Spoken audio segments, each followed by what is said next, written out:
Chers amis de Zegenspitzi, nous vous montrons dans cette vidéo comment remplacer le carburateur et le filtre à air de votre tronçonneuse. Nous nous servirons comme exemple d'une Stihl MS260.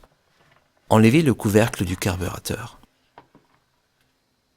Le filtre à air est fixé avec ces deux vis. Desserrez les vis à la main à l'aide d'un tournevis pour vis à fente.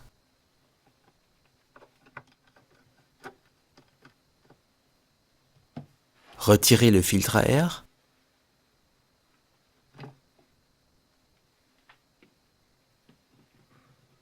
Avec précaution, retirez la durite d'essence du carburateur.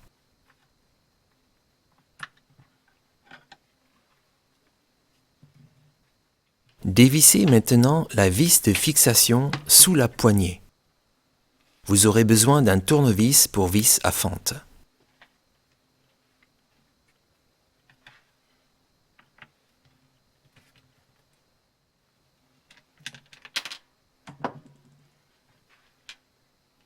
Enlevez avec précaution la poignée bouclier.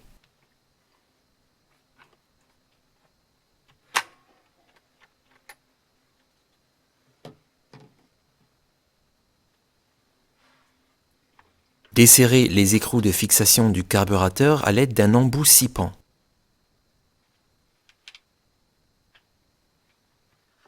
Enlevez la tringlerie de volet de la poignée des gaz. Vous pouvez vous en servir pour retirer plus facilement le carburateur. Si votre carburateur possède une douille d'étanchéité, vous pourrez sans problème à nouveau l'installer. Maintenant, nous passons à l'installation des nouvelles pièces.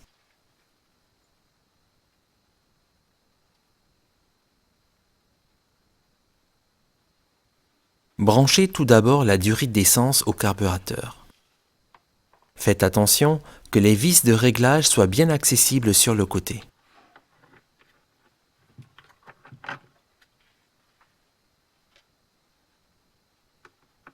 Accrochez la tringlerie de volet au carburateur et remettez celui-ci complètement en place.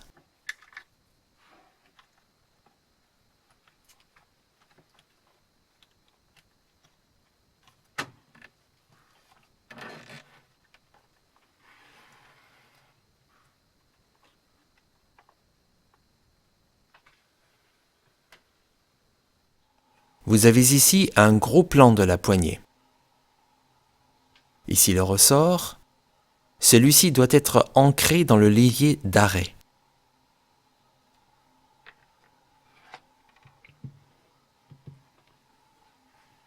Enclenchez cette pièce avec précaution dans le logement.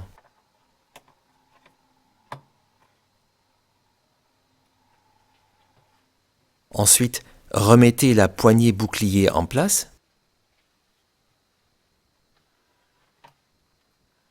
La partie avant de cette pièce doit être enclenchée en premier. La tringlerie de volet ne devra pas sortir de son logement. Faites un test.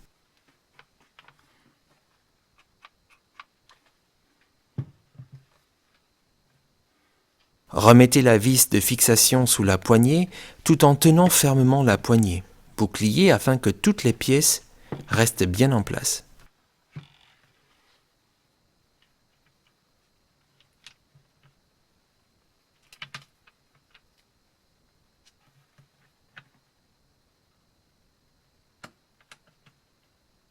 Serrez les vis.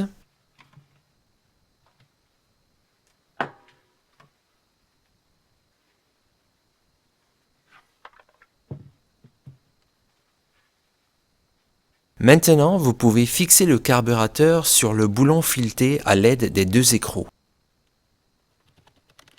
Serrez à la main.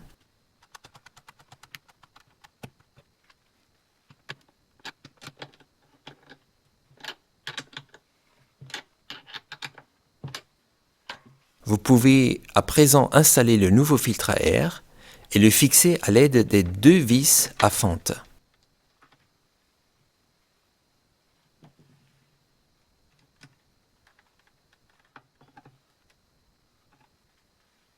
Remettez le couvercle du carburateur et verrouillez celui-ci. L'échange du carburateur et du filtre à air est ainsi terminé.